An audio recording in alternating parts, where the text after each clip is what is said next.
10 Sunday school അർദ്ധവാർഷിക പരീക്ഷ. ഒറ്റവാക്കിൽ ഉത്തരം എഴുതുക. First question. കോൺസ്റ്റന്റീൻ ചക്രവർത്തിയുടെ കാലത്ത് കത്തോലിക്ക സഭയ്ക്ക് സ്വാതന്ത്ര്യം നൽകിയ വിളംബരം. മിലാൻ വിളംബരം.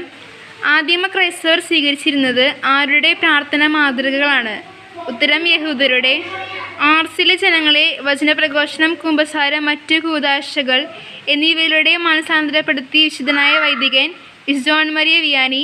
പ്രവർത്തികൾ കൂടാതെയുള്ള വിശ്വാസം അതിൽ തന്നെ നിർജീവമാണെന്ന് പഠിപ്പിച്ച ശ്ലീഹ യാക്കോബ് ശ്ലീഹ. ഇരിങ്ങാലക്കുട രൂപതയിൽ 12 ശ്ലീഹന്മാരുടെ തിരുശേഷിപ്പുകൾ വണക്കത്തിനായി പ്രതിഷ്ഠിച്ചിരിക്കുന്ന ദേവാലയം ഏത്? കൊടുങ്ങല്ലൂരിൽ സെൻറ് മേരീസ് ദേവാലയം. Sixth question. അപ്പസ്തോല പിതാക്കന്മാരുടെ ഗണത്തിൽ ഉൾപ്പെടുന്നതാര്? വിശുദ്ധ ക്ലെമന്റ്.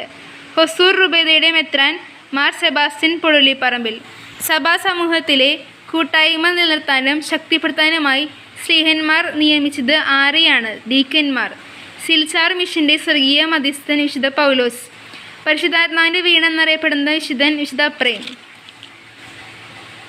Question number 11. കേരളത്തിൽ വിശുദ്ധ തോമസ് ശ്ലീഹ രൂപം കൊടുത്ത ക്രൈസ്തവ സമൂഹങ്ങൾ ഏതെല്ലാം? ഉപപാഠ പുസ്തകം, പേജ് നമ്പർ 3. സഭയുടെ ജീവകാരുണ്യ പ്രവർത്തനങ്ങളുടെ അടിസ്ഥാനം എന്ത്? Chapter 8, page number 61.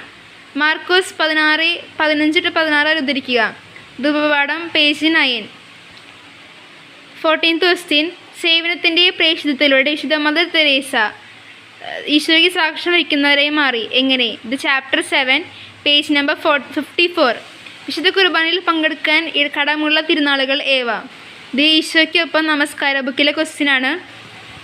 16th question. മതപീഡനം സഭയെ വളർത്തുകയാണ് ചെയ്തത് എന്ന് പറയാൻ കാരണം എന്ത്? Chapter 4, page number 35. സുവിശേഷവൽക്കരണം സാധ്യമാക്കാൻ ക്രൈസ്തവ ജീവിത സാക്ഷ്യം അനിവാര്യമാണെന്നതിനെക്കുറിച്ച് സഭ പഠിപ്പിക്കുന്നത് എന്ത്? Chapter 12, page number 19. Question number 18. സഭ സ്വഭാവത്താലെ പ്രേക്ഷിതയാണ്. സഭയുടെ എല്ലാ ശുശ്രൂഷകളും പ്രേക്ഷിത പ്രവർത്തനങ്ങളാണ്. സഭയുടെ പ്രേക്ഷിത ദൗത്യത്തിൽ നമുക്ക് എങ്ങനെ പങ്കുചേരാം? ചാപ്റ്റർ 11, പേജ് നമ്പർ 13-ഉം 14-ഉം. Question number 9. ദൈവവചനം സ്വീകരിച്ച് വിരോചിതമായി ജീവിച്ചവരാണ് വിശുദ്ധർ. അവരനുകരിച്ച് ദൈവവചനത്തിലൂന്നിയ ജീവിതത്തിലൂടെ എങ്ങനെ നമുക്ക് ജീവകാരുണ്യ പ്രവർത്തകരാകാം? Chapter 6, page number 45-49. Thank U.